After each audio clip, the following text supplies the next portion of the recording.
दोस्तों क्रिस्टन कोल मारा गया, एमंड छुप गया, रेनारा का किंगडम टूट रहा है और सबसे डेंजरस बात अब टारगेरियन वॉर में दुश्मन सामने नहीं हर जगह छुपा हुआ है। तो एपिसोड 6 और 7 से मिलकर डांस ऑफ द ड्रैगन्स को एग्जैक्टली किस डायरेक्शन में पुश किया, चलिए देखते हैं। तो एपिसोड 6 की बिगिनिंग होती है बचर्स बॉल से। क्रिस्टन कोल की आर्मी राइवरलैंड्स में ट्रैप हो जाती है। ऑस्कर टूली और रोड्रिक डस्टिन की फोर्सेस उसकी आर्मी को कंप्लीटली सराउंड कर लेती है। कोल समझ जाता है कि बैटल ऑलरेडी लॉस्ट है और कुछ ही मोमेंट्स में एरोज उसकी कहानी ख़त्म कर देते हैं। लेकिन कोल की डेथ सिर्फ एक कैरेक्टर की डेथ नहीं है, ग्रीन आर्मी का सबसे इंपॉर्टेंट मिलिट्री लीडर अब गेम से बाहर है और इसी वजह से ऑर्मंड हाईटावर को और ज़्यादा फ्रीडम मिल जाती है। तो इसमें प्रॉब्लम यह है कि ऑर्मंड का कॉन्फिडेंस उसकी इंटेलिजेंस से ज़्यादा बड़ा है। मीनवाइल किंग्स लैंडिंग में रेनारा की सिचुएशन रैपिडली कोलैप्स हो रही है। सिटी वॉच और कॉमन पीपल भी क्वीन से आंसर्स मांग रहे हैं।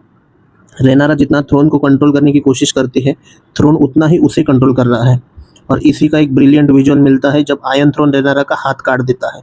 ये सिर्फ एक इंजरी नहीं, शो का सिग्नल है कि रेनारा भी अब अपने फादर की तरह थ्रोन की प्राइस को फील कर रही है। एमंड वैगर के बिना ट्रैप्ड है और एलिस राइवस उसके माइंड पर और ज़्यादा कंट्रोल एस्टेब्लिश कर रही है।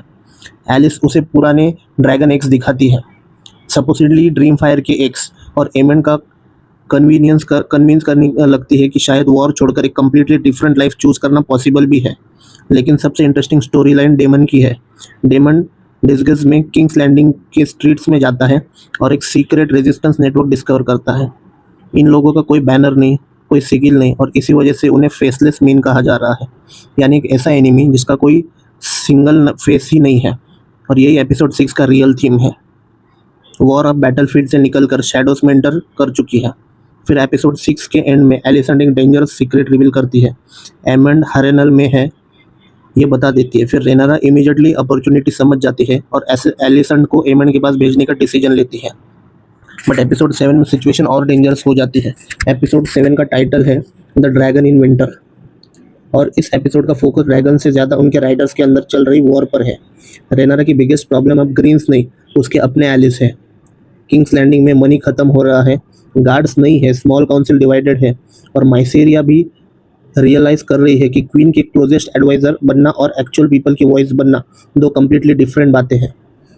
फिर मीनवाइल राइवरलैंड्स में बेला और एडम को पता चलता है कि वाइल्ड ड्रैगन शिप स्टेलर को एक राइडर मिल चुका है और वो राइडर है रेना। रेना ने शिप स्टेलर को इसलिए क्लेम किया था क्योंकि वो वैगर को हंट करके जेस की डेथ का रिवेंज लेना चाहती थी। लेकिन जब रेनारा और डेमन को पता चलता है कि रेना के पास शिप स्टीलर है, सिचुएशन कंप्लीटली एक्सप्लोड हो जाती है। डेमन मीनवाइल अपनी डॉटर को प्रोटेक्ट करता है और फिर मल्टीपल ड्रैगन्स एक ही जगह फेस ऑफ करते हैं। मतलब साइरेक्स, क्रैक्सेक्स, सी स्मोक और मोन डांसर मिलकर शिप स्टीलर को सराउंड कर लेते हैं। फिर बैटल होती है, शिप स्टीलर बैडली इंजर्ड हो जाता है और रेनारा की रेज फाइनली इतनी डेंजरस हो जाती है कि डेमन भी उसे क्वेश्चन करता है। यही रेनारा रियलाइज़ करती है मैं एग्जैक्टली क्या बन रही हूँ और ये सीज़न 3 का सबसे इंपॉर्टेंट कैरेक्टर मोमेंट है क्योंकि रेनारा वो आइडियलिस्टिक प्रिंसेस नहीं रही, अब वो क्वीन है और क्वीन स्लोली सीख रही है रूल करने के लिए।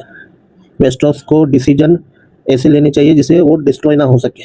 फिर मीनवाइल हम देखते हैं कि एगन और लैरिस वेस्टरॉस से एस्केप करने की कोशिश कर रहे हैं, लेकिन जब उनके सामने रेनारा की आर्मी आती है, एगन के पास एक चॉइस होती है, भागना या लड़ना, और सरप्राइजिंगली एगन फाइट चूज करता है। फिर एपिसोड 7 का बिगेस्ट रिवील होता है। एगन के सामने एक ड्रैगन की आवाज़ सुनाई देती है। ऑडियंस को लगता है कि वैगर होगी, बट फिर कैमरा रिवील करता है कि वो सनफायर है। एगन का ड्रैगन जिंदा है, थोड़ा इंजर्ड है, घबराया हुआ है, लेकिन जिंदा है और एगन कमांड देता है ड्रैकारिस। सनफायर पूरी एनिमी आर्मी को बर्न कर देता है और ये सीन एक परफेक्ट पैरेलल है। एगन और सनफायर दोनों ब्रोकन है, दोनों ऑलमोस्ट मरने की कगार पे है, बट फिर भी जो है दोनों लड़ते हैं। और एपिसोड के एंड में ऑर्मंड हाईटावर उल्फ को इन्फ्लुएंस करने की कोशिश करता है बिकॉज उल्फ के पास अब सिल्वर विंग है, बट किंग्स लैंडिंग में उसे कॉन्स्टेंटली रिमाइंड किया गया कि वो एक कमांडर है और यही ऑर्मंड का प्लान हो सकता है। फिर हम देखते हैं कि रेनारा के अपने ड्रैगन राइडर्स को उसके अगेंस्ट यूज़ करना। सो एपिसोड 6 और 7 ने एक चीज़ क्रिस्टल क्लियर कर दी है, ग्रीन्स और ब्लैक्स दोनों के पास ड्रैगन्स है, बट ट्रस्ट किसी के पास नहीं है। रेनारा अपने एलिस पर डाउट कर रही है, डेमन अपनी फैमिली प्रोटेक्ट कर रहा है, एलिसेंट अपने बच्चों को बचाना चाहती है, एमंड एलिस की इन्फ्लुएंस में है और एगन सनफायर के साथ वापस आ चुका है। अब सिर्फ सवाल ये है सीजन 3 के फाइनल में सबसे पहले कौन सा ड्रैगन फायर ब्रीथ करेगा और किस तरफ। तो कमेंट में ज़रूर बताइए, एगन और सनफायर कमबैक करेंगे या रेनारा फाइनली ग्रीन्स को क्रश कर देगी। बताइए और चैनल को सब्सक्राइब करना मत भूलना।